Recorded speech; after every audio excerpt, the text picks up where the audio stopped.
selamat pagi teman-teman. Jadi pagi ini saya mau bercerita ya. Kalau saya bilang ini pengalaman yang paling menyeramkan dalam hidup saya. Jadi ceritanya begini, saya sempat jadi baby sister atau tukang jaga anak ya kalau kita bilang di Indonesia. Dan saya itu melakukannya di rumah. Jadi saya tinggal membuat arrangement, nanti anak itu dikasih ke sini dan saya jaga, pokoknya sesuai dengan yang orang tua mereka yang mau lah. Nah, di sini itu saya itu dapat pekerjaan seperti itu. Kita di sini ada kayak website online ya. Jadi modelnya itu kayak Facebook. Jadi contohnya ini kan ada perumahan ya. Nah, kita ada jadi perumahan di seluruh kota kami itu bisa join di sosial media itu. Kalau saya bilang sosial media ya, karena kan setiap orang bisa post apa saja di situ. Oke, singkat cerita, saya cek di website itu ternyata ada tetangga sebelah pengen minta tolong jagain anaknya, khususnya untuk Sabtu Minggu atau weekend ya. Nah, saya bilang lah sama dia, saya bisa bantuin. Memang setiap orang kalau udah babysitting ya, itu pasti banyak yang orang mau. Nah, singkat cerita, akhirnya dia bilang sama saya, kamu mau dibayar kalau nggak salah itu 7 dolar atau 8 dolar ya per jam. Pokoknya teman-teman, kalau saya bilang dolar, dimudahkan aja dikalikan 15.000, oke? Akhirnya saya bilang, saya tidak deal, tapi maksudnya saya itu tujuannya gini. Kan kasihan ya, kadang-kadang ada yang keluarga yang betul-betul bayar babysitting itu mahal. Karena alasan mereka minta tolong jaga anak ya sama lah, mereka harus kerja gitu ya. Oke, akhirnya saya ini terima anak itu dibawa ke sini. Anaknya lucu banget, perempuan. Lagi betul-betul lagi masa perkembangan ya, 2 tahun. Nah, jadi aku itu sudah menanganin sebut aja Melati namanya ya, atau sebut aja Cantik ya, sebut aja Cantik namanya. Saya tuh sudah menangani Cantik lumayan lama, jadi beberapa minggu. Nah, suatu saat, loh, kok si Cantik ini bapaknya tuh nggak kontak-kontak aku, tapi memang selama ini kan yang aku deal tuh selalu sama bapaknya. Jadi jarang banget, bukan jarang, nggak pernah ya, nggak pernah sama sekali sama mamanya.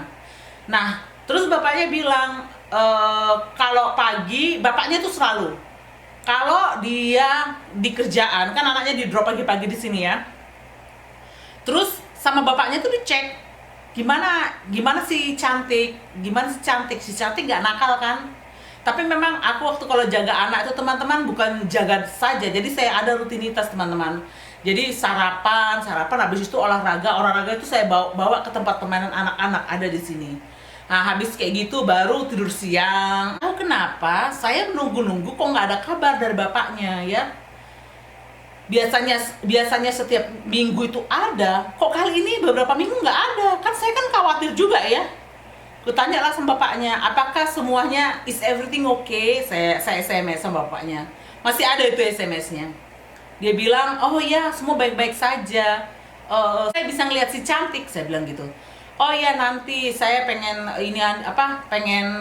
ngajak-ngajak si Cantik jalan-jalan katanya. Nah, kutanya terus, pokoknya jawabannya itu menurut saya kadang-kadang nggak masuk logika lah ya.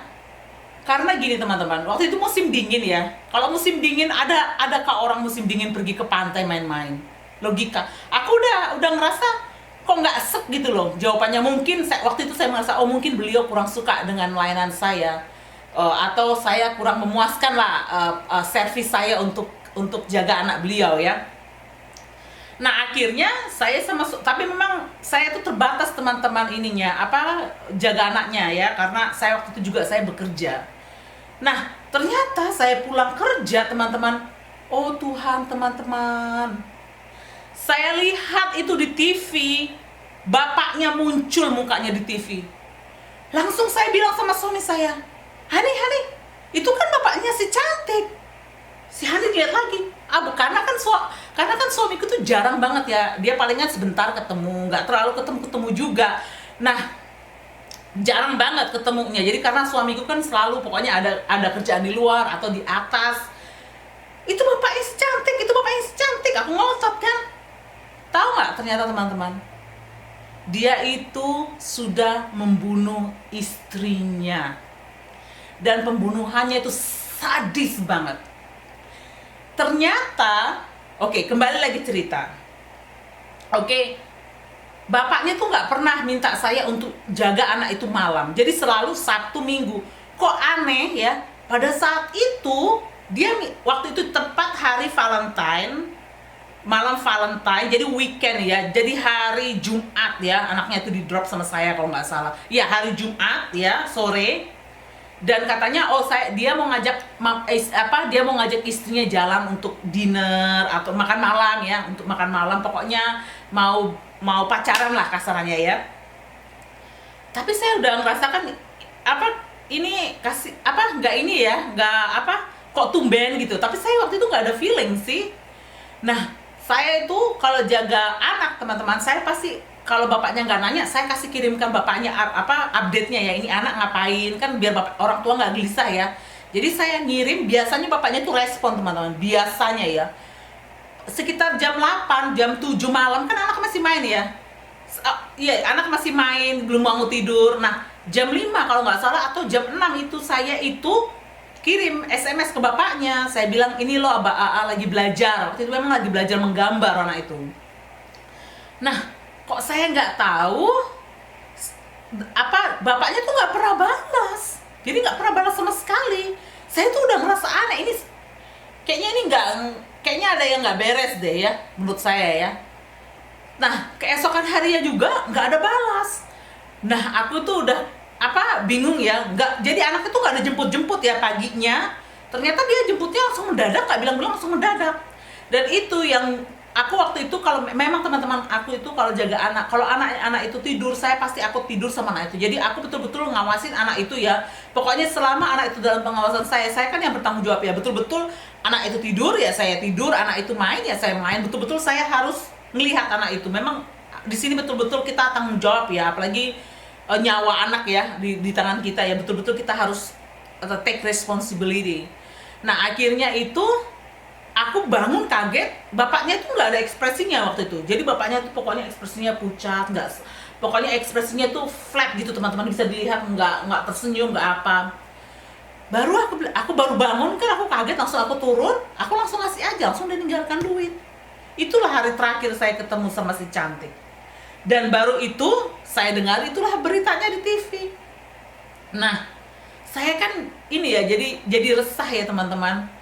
Saya bilang, aduh ini gimana anak itu baru umur 2 tahun ya, mamanya sudah nggak ada. Di sini teman-teman, kalau kamu membunuh ya di Amerika, khususnya di provinsi kami ya, kalau kamu membunuh, kamu akan dihukum antara dua, seumur hidup atau hukuman mati ya. Kalau hukuman mati itu di situ itu pakai lethal injection teman-teman. Jadi kita disuntik dan disuntik mati gitu. Ternyata saya baca beritanya seperti ini. Bapaknya itu nggak tahu, katanya bapaknya sama mamanya berkelahi, ya, berkelahi di klub malam katanya. Pas berkelahi itu katanya nggak tahu sampai rumah juga tetap berkelahi. Jadi istrinya tuh dicekek. Dan ganasnya teman-teman, dicekek ya. Dia itu istrinya itu dibakar. Jadi dibakar di belakang rumah. Jadi di belakang rumah itu ada, saya bilang kemarin waktu di vlog saya mengenai perumahan ya. Jadi di belakang rumah dia tuh ada kayak gudang ya, untuk ya barang-barang yang nggak perlu dikasih di sana lah. Kalau gudang di sini tuh biasanya alat-alat untuk motong rumput kita taruh di situ gitu. Dari biasanya ditaruh di garasi, jadi ditaruhnya di belakang gitu ya. Dibakar di situ teman-teman. Dan memang ya teman-teman, kalau menurut saya seburuk kejahatan apapun itu ya, pasti akan ketahuan juga ya. Jadi ketahuannya seperti ini. Jadi kalau kebakar kan, kita kan kalau untuk meremukkan semua tulang-tulang kita itu kan pasti ini ya teman-teman, butuh panas yang sangat panas sekali. Nggak bisa kalau cuma mau bakar kayak modelnya kayak bakar-bakar sate gitu, habis semua tulang-tulang kita. Jadi sama dia itu teman-teman, jadi bekas-bekas tulangnya ya, saya tuh sampai nggak tahu ya. Jadi kok tega gitu loh. Bekas-bekas tulangnya itu ditaruh di kantongan plastik, ditaruh di depan rumah untuk pemungut sampah itu biar ambil. Anehnya mungkin berat teman-teman, jadi mungkin saya nggak tahu bagaimana ceritanya. Dia tuh pintar banget. Jadi sampahnya itu ditaruh di tetangganya, kan setiap rumah kita kan nyetor sampah ya. Sampahnya tuh kantongnya teman-teman dititipkan di tetangganya. Tetangganya kan aneh loh, kok ini dititipkan gue, dia kembalikan lagi ke tempatnya. Dia nggak tahu gimana ceritanya itu, akhirnya sampah itu nggak keambil teman-teman. Singkat cerita itu, ternyata itu sampah dia teman-teman. Itu dibawa ke kantornya. Jadi dia kan kerjanya mekanik ya. Dibawa ke kantornya, dibuang di belakang. Kalau di sini kan kalau Anda punya usaha, tempat pembuangan sampahnya yang gede-gede gitu teman-teman modelnya. Jadi dibuang di situ akhirnya. Nah, kenapa ketahuan? Dia tuh bilang sama temennya, teman kantornya, saya baru bunuh istri saya. Bisa minta sampean bisa minta tolong nggak untuk membuang bangkai istri saya. Temannya kaget lah, teman kantornya. Temannya kantor langsung bilang, kamu harus lapor polisi. Nah itulah dia nggak mau, akhirnya dibuang aja bangkai istrinya itu di pembuangan sampah di kantor dia. Dan si teman ini mungkin dia ngelihat ya, kok ini orang nggak lapor ini bininya gitu loh, case pembunuhan ini ya. Dia ngelaporin ke polisi, jadi akhirnya itu ketahuan. Jadi yang aku pikirkan ya pada saat itu, saya sempat menangis. Ini anak gimana nasibnya kalau mamahnya udah nggak ada. Walaupun saya rasa ya ini anak ini waktu sama bapaknya itu kayaknya mamanya mungkin, saya nggak tahu ya mamanya itu kerjanya apa. Karena mamanya itu nggak pernah kontak sama saya, jadi yang kontak itu bapaknya. Apakah nggak tahu lah, saya juga nggak berani menjudge ya. Tapi kalau menurut saya nggak bisa menghakimi seperti apa mamanya.